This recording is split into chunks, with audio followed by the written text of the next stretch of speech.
နေကြကြ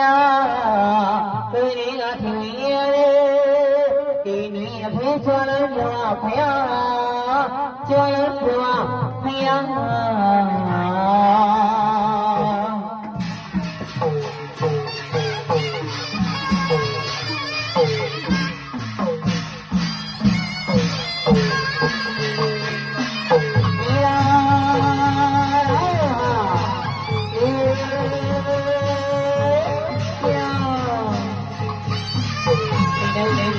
ဆိုပါတော့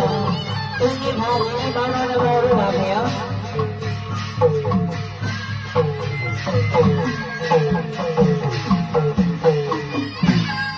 အောင်မလေးပြန်စက်တွေတဏီတို့ကအမကျွမ်းရတာဒီလိုစားကြကြတော့